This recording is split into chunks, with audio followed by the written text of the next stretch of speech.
Johnny master విషయంలో ఏం జరుగుతుంది లేటెస్ట్గా?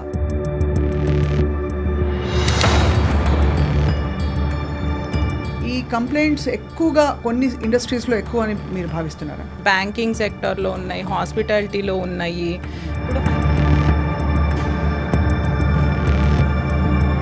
So how do you define if somebody has actually been harassed or not? డైరెక్ట్గా ఎవరు చెప్పరు కదండి. సో ఇండైరెక్ట్గా ఇలా మనం అదంతా ఒకలాగా హరాస్మెంటే. ఫిలిం ఇండస్ట్రీలో చూసుకుంటే కొన్ని ఫేక్ కేసెస్ కూడా వచ్చినాయి.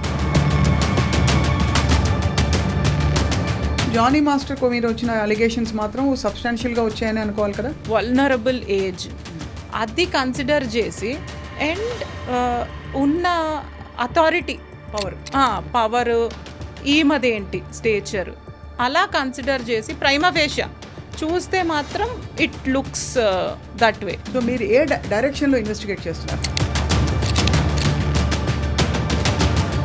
ఒకవేళ if is proven to be guilty ఎలాంటి శిక్షలు ఉంటాయంటారు? ఉమెన్ కాబట్టి ఆమె చెప్పిందంతా కరెక్ట్ అలా ఈ విషయంలోనే కాదు, ఇన్ ఎనీ కంప్లైంట్ అవ్వదు కదా. We have to see both the sides.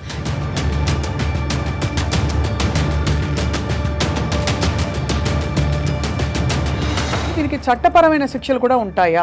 If she not satisfied or if she wants to go further, ఇంకా పెద్దగా పనిష్ చేయాలి అని చెప్పి ఏదన్నా విషయంలో అనుకుంటే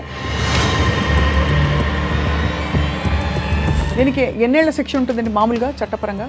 లైఫ్ ఇంప్రిజన్మెంట్ కూడా.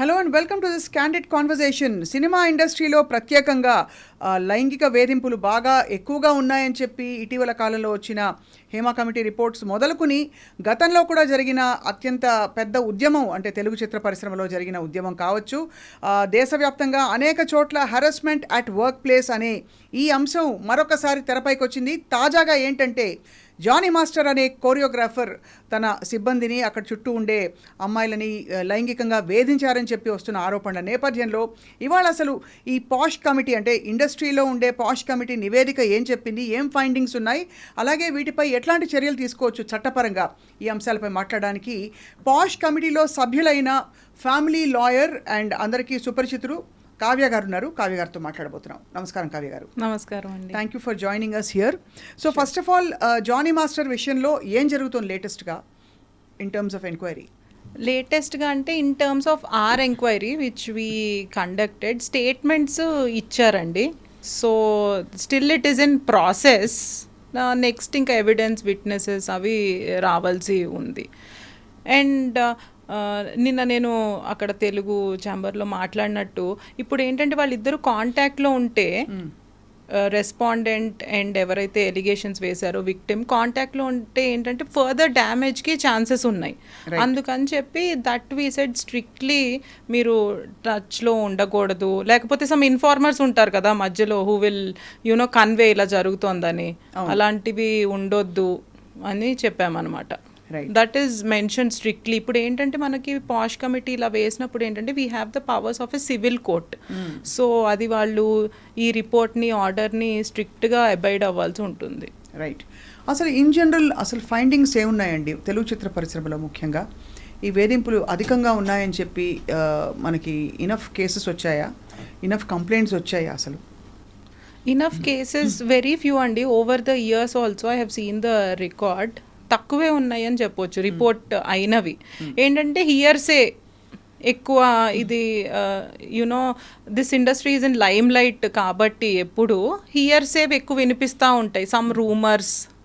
కానీ మనం వాటిని కాగ్నిజెన్స్ తీసుకోలేము కదా. We need a proper complaint. Yeah. So ఈ పాష్ కమిటీ కాన్స్టిట్యూట్ అయింది ఏ పర్పస్ తోటండి? మీరు సభ్యులుగా ఉండే ఈ కమిటీ? పాష్ కమిటీ అది శ్రీరెడ్డి ఇన్సిడెంట్ అయింది చూసారా, అప్పటి నుంచే it is in fact for a brief while I was existence. also part of the committee. Oh, good to know. Yeah. So కొన్ని మీటింగ్స్ తర్వాత మళ్ళీ అఫ్ కోర్స్ ఒక స్పెషల్ కమిటీ వేశారు to investigate what is happening. అది ఆ sub committee report అన్నది ఇంతవరకు మనకి నివేదిక సబ్మిట్ చేయలేదు. ఇటీవల చిత్ర పరిశ్రమలో చాలా మంది దీనిపై మాట్లాడి వాళ్ళ సోషల్ మీడియా హ్యాండిల్స్లో పెట్టారు. నందిని రెడ్డి కావచ్చు, సమంత కావచ్చు, ప్రగతి కావచ్చు, ఇంకా చాలామంది దయచేసి దీన్ని నివేదిక ఫైండింగ్స్ ఏంటో మాకు చెప్పాలని చెప్పి. బట్ యాజ్ అ ఉమెన్, అంటే మీరు అన్ని రంగాల్లో ఈ సెక్షువల్ హెరాస్మెంట్ ఉంటుంది అని చూస్తున్న తరుణంలో, as a women what you feel, Kavya గారు? ఈ కంప్లైంట్స్ ఎక్కువగా కొన్ని ఇండస్ట్రీస్లో ఎక్కువ అని మీరు భావిస్తున్నారా? కొన్ని ఇండస్ట్రీస్లో ఎక్కువ అంటే ఇప్పుడు మెన్ అండ్ ఉమెన్ కలిసి వర్క్ చేసి సర్వీస్ ఇండస్ట్రీస్లో ఎక్కువ ఉన్నాయండి. అంటే మీరు అన్నట్టు ఇప్పుడు ఫిలిం ఇండస్ట్రీలోనే ఉన్నాయా, అలాంటివి కూడా బయటకు వస్తున్నాయి, ఈ ఇండస్ట్రీలో ఉంటాయి అలాంటివి. But nothing like that. ఇప్పుడు మనం చూసుకుంటే బ్యాంకింగ్ సెక్టర్లో ఉన్నాయి, హాస్పిటాలిటీలో ఉన్నాయి. ఇప్పుడు హైయెస్ట్ వచ్చేసి యాజ్ పర్ రిపోర్ట్స్ 2024లో ఐసిఐసిఐలో 133 కంప్లైంట్స్ రిపోర్ట్ అయినాయి అనమాట under this POSH. Whereas earlier 23లో ఇట్ వాజ్ 43. అంత ఇంక్రీజ్ ఉంది.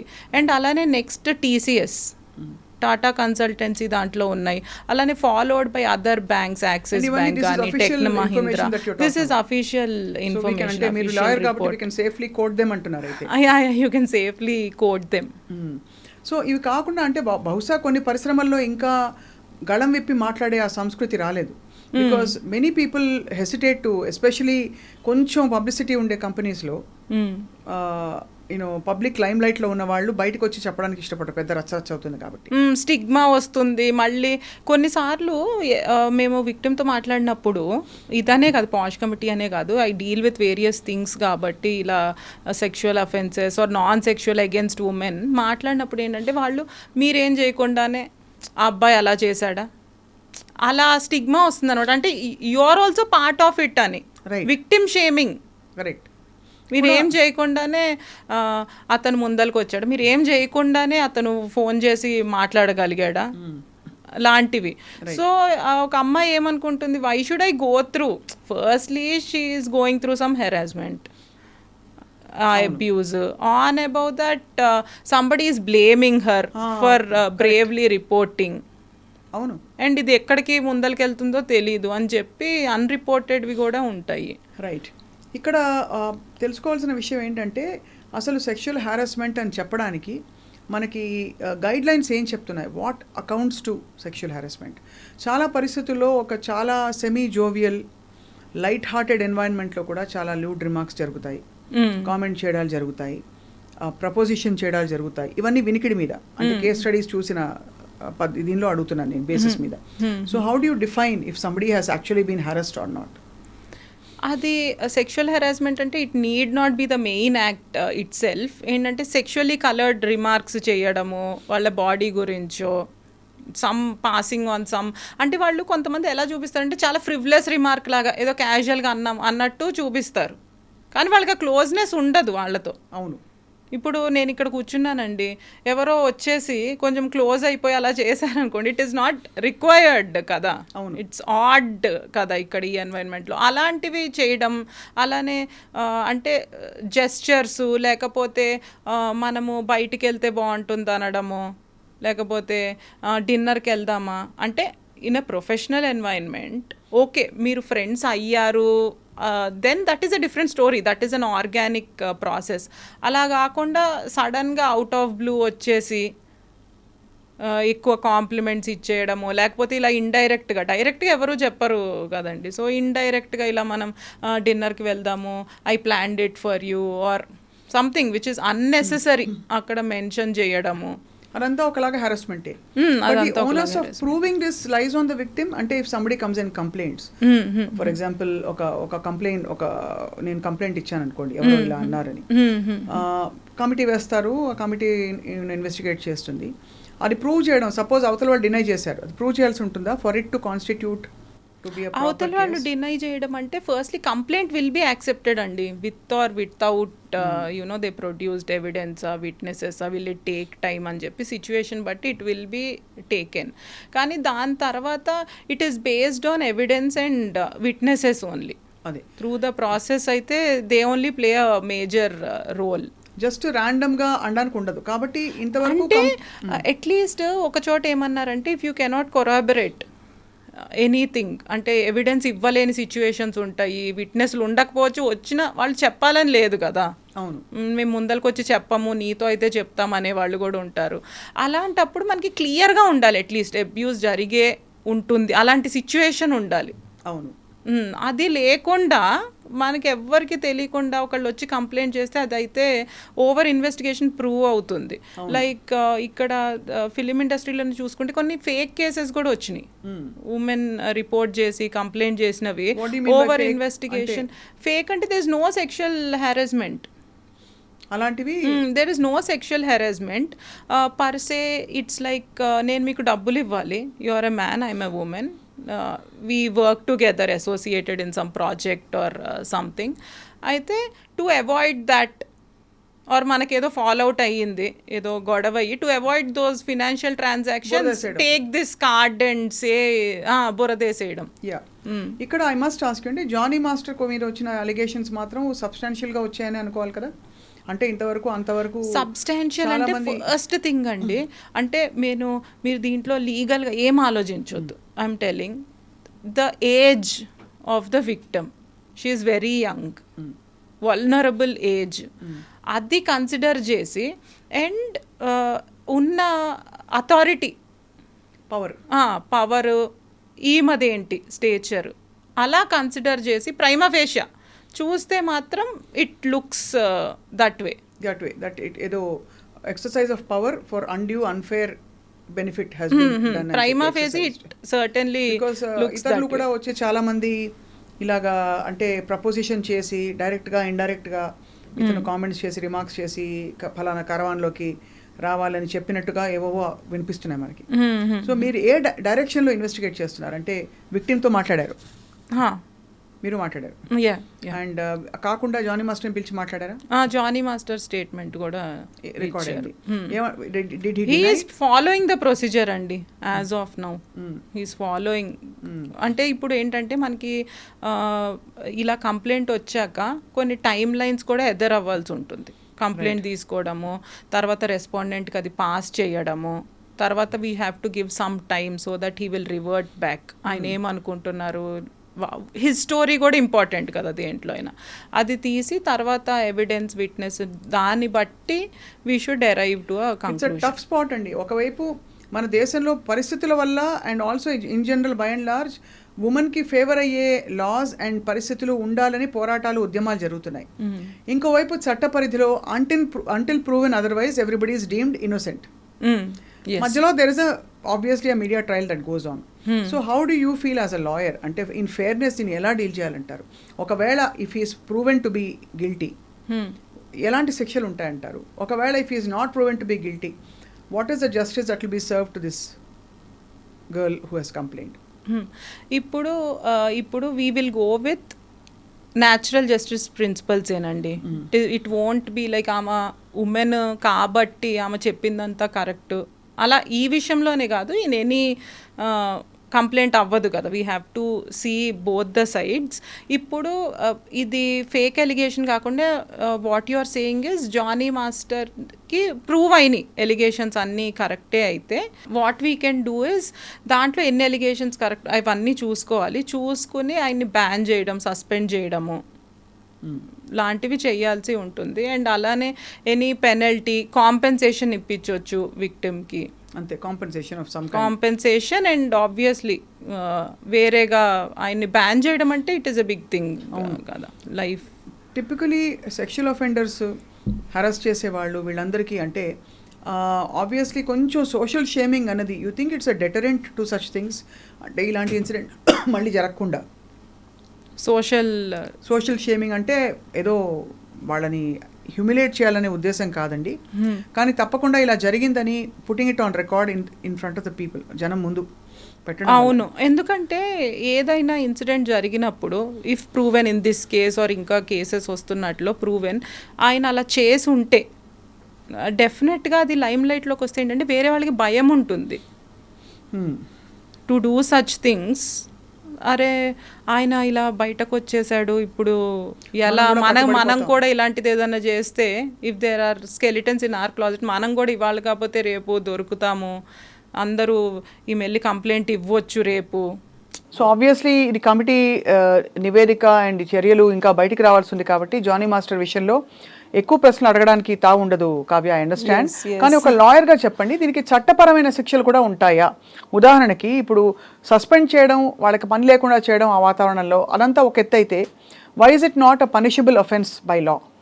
అంటే if the victim if she wants, అంటే మేము ఒకటి ఇచ్చాము tomorrow after the report, final report ఒక జడ్జ్మెంట్ లాగా ఒకటి పాస్ ఆన్ చేశాక, if she not satisfied or if she wants to go further, ఇంకా పెద్దగా పనిష్ చేయాలి అని చెప్పి ఏదైనా విషయంలో అనుకుంటే, she can approach the court, she can approach the police station. So అలా she can Provogue other. But ఒకవేళ చట్టపరంగా ఇలాంటి కేసెస్లో, ఈ కేసులు అని చెప్పను, ఇది ప్రూవ్ అవుతే చట్టపరంగా గిల్టీ, we will assist మీరు అసిస్ట్ చేస్తారు. అలా చట్టపరమైన చర్యలకు కూడా మీరు అసిస్ట్ ఆమె చేస్తారు. సివిల్ డ్యామేజెస్కి వెళ్ళినా లేకపోతే ఎనీ క్రిమినల్ కంప్లైంట్కి వెళ్ళినా we will assist her. ఎందుకంటే ఇది long term As you message mentioned, అవ్వాలి. if it is proven. Correct. దీనికి ఎన్నేళ్ల శిక్ష ఉంటుందండి మామూలుగా చట్టపరంగా? చట్టపరంగా అంటే ఇప్పుడు రేప్ ఛార్జెస్ ఉన్నాయి అనుకోండి, యాజ్ పర్ ద యాక్ట్ అట్లా దే విల్ సీ, అంటే ఇది పాక్సో కిందకు వస్తుందా, వేరే కిందకు వస్తుందా, రేపా, క్రిమినల్ ఇంటిమిడేషనా, దాన్ని బట్టి లైఫ్ ఇంప్రిజన్మెంట్ కూడా ఉండొచ్చు when it comes to ఒకవేళ rape. ఇది గనక అయితే. yes రేప్ అయితే లైఫ్ ఇంప్రిజన్మెంట్ కూడా ఉండొచ్చు. రైట్.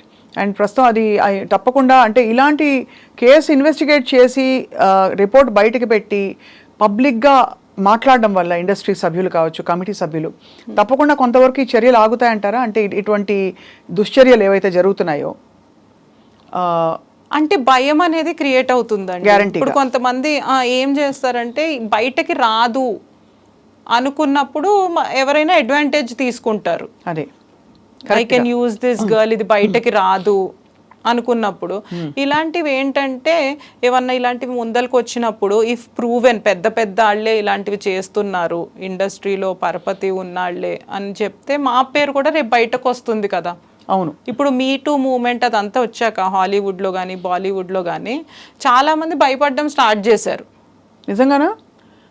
అంటే కొంతవరకు తగ్గింది, కొంతవరకు తగ్గింది. రైట్. కానీ ఓవరాల్గా ఒక ఫండమెంటల్ క్వశ్చన్, అసలు ఏది హరాస్మెంట్ కాదని తెలుసుకోవడంలో చాలా టైం పడుతుంది. అండ్ దానికి పోలీసులు కూడా సెన్సిటైజ్ అవ్వకపోవడం వల్ల నువ్వు కూడా ముందు ఏమీ రెసిస్ట్ చేయలేదు కదా, వాళ్ళు మాట్లాడినప్పుడు చాట్ చేసినప్పుడు ఇప్పుడు ఒక మనిషి వచ్చి అర్ధరాత్రి పూటో రాత్రి 10 గంటలకో if somebody tries to talk to you, తప్పకుండా దాన్ని ప్రతిసారి అనుమానాస్పదంగా చూడాల్సిన అవసరం ఉండదు. అవును. కానీ అక్కడి నుంచి మొదలైన ఒక క్రమం, ఏది హరాస్మెంట్ అని చెప్తే, ఎక్కడ లైన్ డ్రా చేయాలని చెప్తే ఎలా తెలుసుకోవాలి ఒక అమ్మాయి? అంటే కొన్నిసార్లు as you said men and women work చేస్తున్నప్పుడు అది ప్రొఫెషనల్ నుంచి కొంచెం ఫ్రెండ్లీ అవుతాము, మాట్లాడుకోవడం అది స్టార్ట్ అవుతుంది. But I think from when she starts feeling uncomfortable, ఇది వేరే దానికి దారి చేస్తుంది, నేను ఫ్రెండ్లీగా అనుకుంటున్నా కానీ దిస్ అప్రోచ్ ఇంకో రకంగా వెళ్తుంది అని ఆ ఉమెన్కి తెలిసినప్పుడు I think from then it amounts to harassing her. So but also అక్కడ నో చెప్పి గట్టిగా చెప్పాల్సిన బాధ్యత అమ్మాయిపై ఉంటుంది. కానీ చాలా పరిస్థితుల్లో ఆ వచ్చే వర్క్ ఆపర్చునిటీ పోతుందేమో, రేపు నేను అల్లరల్లరి అయిపోతానేమో అని ఒక భయం. అంటే ఇప్పుడు మన పాష్ యాక్ట్ తీసుకుంటేనండి, దాంట్లో ఏముందంటే క్విడ్ ప్రోకో అని చెప్పి ఉంటుంది. దాంట్లో ఏంటి, ద మీనింగ్ ఇస్ నేను ఒక పని చేస్తాను మీకు ఫేవర్, నేను అది చేసినందుకు you do me this, I will give you preferential treatment somewhere, so you do this to me అని చెప్పి. అది ఏమవుతుందంటే అది కన్సెన్షువల్ అయిపోయి నోబడీ కెన్ సే మరి ఇంకా హెరాస్మెంట్ ఏముంది, ఇది ప్రామిస్ చేస్తేనే కదా యూ కేమ్ ఫార్వర్డ్, నిన్నేమి హెరాస్ చేయలేదు కదా, నీకు ఈ ఆపర్చునిటీ కావాలి, ఈ ప్రివిలేజ్ కావాలి, లేకపోతే ఈ ప్రాజెక్ట్ కావాలి, అందుకనే కదా నువ్వు ముందరకు వచ్చి అంతమంది అమ్మాయిలు ఉన్నారు నిన్నే ఎందుకు తీసుకోవడానికి యూ డిడ్ దట్. అలా కొంచెం జనరలైజ్ చేస్తుంటారు. యాజ్ యూ సెడ్ సెన్సిటైజేషన్ లేకపోతే ఏమవుతుందంటే ఇలాంటివి కామనే కదా, ఏముంది ఆ అమ్మాయి కూడా ముందరకు వచ్చింది కదా అంటారు. బట్ అది కూడా సెక్షువల్ హెరాస్మెంటేనండి. It is mentioned in the act itself. And as you said 2 things ఉన్నాయి దీంట్లో. ఒకటి, ఇది చేస్తే ప్రిఫరెన్షియల్ ట్రీట్మెంట్ ఇస్తా నీకు, I take you to places, positions, లేదు నీకు రావాల్సిన మెంబర్షిప్ ఇస్తా, మెంబర్షిప్ ఇస్తా, లేకపోతే నిన్ను పైకి నెట్టేస్తాను, లైక్ కాంట్ బి అన్నారు అనుకోండి, then that is also sexual harassment only. What she deserves ఇవ్వకుండా చేసినా it amounts to that. Right. So ఓవరాల్గా అయితే క్లియర్ గైడ్ లైన్స్ అయితే ఉన్నాయి. మరి ఆడపిల్లల్ని ఇన్ వేరియస్ ఇండస్ట్రీస్ సెన్సిటైజ్ చేయడానికి ఏం చేయాలంటారు? To put your foot down and say no, no is a no అని. అంటే బేసిక్గా జెండర్ సెన్సిటైజేషన్ కావాలండి మనకి. మనము హేమా కమిటీ గురించి మాట్లాడుకున్నా, ఇప్పుడు అలానే పాష్ మీరు అన్నారు గైడ్ లైన్స్, వాటి గురించి మాట్లాడుకున్నా, అవి ఏం చెప్తున్నాయి అంటే ఇప్పుడు బాగా క్లియర్గా కనిపించే ప్లేసెస్లో, వర్క్ ప్లేస్లో ఇట్లా ఒక కమిటీ ఉంది అని తెలియజేయడం. ఎందుకంటే చాలామందికి తెలియదు. ఇప్పుడు when I speak to people in the corporate, మా ఫ్రెండ్స్కి కూడా ఇలా ఒకటి ఉంటుందని తెలియదు. దో ఇట్ ఈస్ మ్యాండేటరీ, ఎవరంత ఫాలో అవ్వడం లేదు. రైట్. సో అలా అన్ని చోట్ల పెట్టారనుకోండి విత్ పిక్చర్స్, ఇట్లా ఈ కమిటీ ఉంది and this amounts to sexual harassment, you can be penalised, you can be punished, you can lose your job for that అని చెప్పి, అప్పుడు ఎంతైనా భయం అనేది క్రియేట్ అవుతుంది మనుషుల్లో. And it is visible everywhere. అంటే దే ఫీల్కి ఇట్ ఈస్ జస్ట్, ఈ అమ్మాయి ఎంతో కష్టపడి ఎవరికి కంప్లైంట్ చేయనవసరం లేదు, it's just a phone call away, she can call and they will attend to her అన్నట్టు ఆ పరిస్థితి వస్తుంది. At the same time gender sensitization ఎందుకు చెప్పానంటే, మనకి పేట్రియార్కల్ సొసైటీ కాబట్టి మనం కొన్ని విషయాల్లో కండిషన్ అయిపోయాము. అదే ఇప్పుడు మీకే ఇప్పుడు జెండర్ రోల్స్ మనం అనుకున్నా కూడా, ఇప్పుడు గైనకాలజిస్ట్ అంటే ఉమెన్, పోలీస్ అంటే మ్యాన్, అలా మనము మైండ్లో రోల్స్ అంటే this is a small thing but అలా ఫిక్స్ అయిపోయాం. మన నెక్స్ట్ జనరేషన్లో కూడా అదే మోడ్లో ఉంటే what we're trying for is equality. అవును. ఆ ఈక్వాలిటీ ఎప్పుడు అచీవ్ అవుతాము? మన మైండ్ సెట్లోనే మనం ఉమెన్ ఈ రోల్స్కే రెస్ట్రిక్టెడ్, ఈ జెండర్ ఈ రోల్స్కే రెస్ట్రిక్టెడ్ అని పెడితే మనం దానికి వెళ్ళలేము. So the sensitisation should start from there. Correct. And at the same time being chivalrous, as you said, కర్టసీగా ఒకటి చేయడము, formality, being nice to your colleague is different, at the same time harassing is different. ఆ line కూడా మనం తెలియజేయాలి. If it is somewhere ఒక కాలేజెస్లో జరుగుతున్నాయి అంటున్నారు, నిన్న ఒక ఇన్సిడెంట్ చూసాను, I don't know the details, that telling hostel వార్డెనే ఏదో చేశారు అని చెప్పి. మనకేంటంటే చిన్నప్పటి నుంచి పెద్దవాళ్ళు, ఒక అథారిటీ వాళ్ళు ఉంటే మనము తలొంచుకుని ఉండాలి అని చెప్పబడటం వల్ల కూడా తొందరగా రిటాలియేట్ అవ్వరు, రెబెల్ అవ్వరు, పేరెంట్స్ కూడా చెప్పరు. In general from home also it starts కదా. సో ఈ జెండర్ సెన్సిటైజేషన్ క్యాంపెయిన్స్ అనేవి చెయ్యాలండి. అంటే నాట్ హెక్సేక్, ఏదో చేసాము మనం మ్యాండేటరీ కదా, పాస్ట్ రూల్స్ మనము ఫాలో అయిపోయాము, సో వీఆర్ గుడ్ అనుకోకుండా అది రెగ్యులర్గా, ఇప్పుడు ఎందుకంటే ఎంప్లాయీస్ వస్తూ ఉంటారు కదా ఆర్గనైజేషన్లో, so they don't know, so అలా అవేర్నెస్, ఎన్లైటన్మెంట్ చేస్తే. అంటే సుప్రీం అథారిటీ ఉన్న పరిస్థితుల్లో అండి పురుషుడికి చాలా లోవర్ క్యాడర్స్లో ఉండే అమ్మాయిలు ఒకవేళ ఇలాంటి ఫేస్ చేసినా వెళ్ళి కంప్లైంట్ చేయడం చాలా కష్టం అవుతుంది. ఇప్పుడు ఫర్ ఎగ్జాంపుల్ మలయాళం ఇండస్ట్రీలో కూడా పెద్ద పెద్ద వాళ్ళ పేర్లు బయటకు వచ్చాయి. ఇప్పుడు పెద్ద హీరోలు ఇన్వాల్వ్ అయి ఉన్నారనుకోండి, suppose you know in incidents where, for example ఇంటర్వ్యూస్లో కొంతమంది చెప్పారు, హీరోయిన్స్గా వాళ్ళు వెళ్ళినప్పుడు అవుట్డోర్ షూటింగ్కి వెళ్తారు, షూటింగ్ కాల్ షీట్ అయ్యాక వాళ్ళు నిద్రపోతారు, అర్ధరాత్రి వచ్చి 2 గంటలకి హీరో దబా తలుపులు బాదిన సంఘటనలు చెప్తారు. అది అందరికీ అలా జరగకపోవచ్చు, అందరూ హీరోలు అలా చేస్తారని కూడా కాదు, బట్ అలా జరిగినప్పుడు అతనికి ఉండే పవర్ అండ్ అథారిటీ, ఇప్పుడు అతను ఉద్యోగం తీసి ఎవరు తీస్తారు? ప్రొడ్యూసర్ నష్టపోతాడు, తీడు. ఇలాంటి పరిస్థితుల్లో ఒక నామ్స్, కొన్ని unwritten norms, this is okay, వీళ్ళ వరకు ఓకే, వాళ్ళకి ఎలా చెప్తాము అనే కొన్ని డెలికసీస్ వస్తాయి. దాన్ని ఎలా డీల్ చేయాలంటారు ఆన్ క్లోజింగ్ నోట్? అవి ఇప్పుడు అందరం అవేర్నెస్తో ఉన్నాం అనుకోండి, ఎవరికి భయం వేయాలి, అథారిటీ భయం ఒక్కటే కెన్ డూ దిస్. అదే భయం ఒక్కటి. అండ్ మనం ఏ ఎగ్జాంపుల్ సెట్ చేస్తున్నాం? మనం అనుకున్నట్టు ఇప్పుడు మనము ఇక్కడ కూర్చున్నాము, మనకి పిల్లలు ఉన్నారు, వాళ్ళకి ఒక మ్యాన్, మీ బాసే అనుకోండి పర్సే, వచ్చి మిమ్మల్ని ఏదో క్యాజువల్గా హేట్రా అట్లా వర్క్ ప్లేస్లో అలా పిలవడము, లేకపోతే చిన్న చూపు చూడడం, ఏదో జోక్ క్రాక్ చేయడం, అబ్బా అంతే నట్ హెడ్ అట్లా క్రాక్ చేయడం అలా అలవాటు అయిపోయిందని he will do the same no in his work place. అదే not just sexual, non sexual also. First ఆ చిన్న చూపు అనేది స్టార్ట్ అవుతుంది కదా. అవును. ఎవరైనా ఏదైనా హెరాస్మెంట్ చేయాలంటే అవతల వాళ్ళ మీద చిన్న చూపు ఉండాలి, వీళ్ళు మనకి అగేన్స్ట్ రారు అని ఉండాలి, లొంగే సిచ్యువేషన్ ఉండాలి. సో అలాంటిది మనం ఈ అవేర్నెస్ ద్వారానే తీసుకురావచ్చు. అండ్ ఉమెన్ కి కూడా వాళ్ళ రైట్స్ గురించి తెలియకపోవడం కొన్నిసార్లు. అది మెయిన్. మంచి మాట అన్నారు మీరు. అట్ వాట్ కాస్ట్ అని తెలియాలి. If I want to continue in this project at what cost, what am I giving up, what I'm I giving up. నా డిగ్నిటీకి నేను నిలబడి ఒకవేళ రేపటి రోజున మీరు అన్నట్టు అందరూ సెన్సిటైజ్ అవ్వాలి. కావ్య గారు, పోలీస్ డిపార్ట్మెంట్ లో కంప్లైంట్స్ ఇచ్చినప్పుడు కూడా సెటిల్ చేసుకోండి, నువ్వు మంచి ఫ్రెండ్షిప్ చేస్తావు కదా, ఫస్ట్ నువ్వు బాగానే ఉన్నావు కదా, ఇప్పుడు ఎందుకు తలెత్తు ఇలా అంటున్నారు. అవునవునవును, అందరూ అవ్వాలండి. ఇట్ ఈస్ నాట్ జస్ట్ మనం అనుకుంటున్నట్టు ఒక మూవీ ఇండస్ట్రీనో. ఇప్పుడు వాళ్ళ మీద ఎలిగేషన్స్ వస్తున్నాయి, మలయాళం ఫిలిం ఇండస్ట్రీ ఇది వచ్చింది కాబట్టి ఫోకస్ అక్కడ ఉంది. But the thing is that అన్ని ఇండస్ట్రీస్లో జరుగుతూనే ఉంటుంది. సో ఎస్, ఆ ఉమెన్ కూడా ఆ స్టెప్ తీసుకోవాలి. అలా మీరు అన్నట్టు పోలీసులు కూడా they also need gender sensitization. వాళ్ళకి ఎలా డీల్ చేయాలో ఆ కంప్లైంట్, ఏం క్వశ్చన్స్ అడగొచ్చు, ఏం క్వశ్చన్స్ అడగకూడదు అని ట్రైనింగ్ ఉండాలి వాళ్ళకు కూడా. ఇన్ఫాక్ట్ పెద్ద పెద్ద వాళ్ళ చేత ఇవి డ్రాఫ్ట్ చేయించాలి ఈ నివేదికలు. Please, in Wake of the new, ఇప్పుడు మొన్న అయిన ఇన్సిడెంట్ వల్ల ఇటువంటిది మన ఇండస్ట్రీకి కానీ మన వర్క్ ఎన్వైరన్మెంట్కి కానీ ఒక మచ్చ రాకుండా దయచేసి మీరందరూ ప్లీజ్ గౌరవప్రదంగా బిహేవ్ చేయండి, హెరాస్ చేయకండి అని చెప్పి ఒక నోటీస్ సర్క్యులర్ పంపించాలి అందరూ.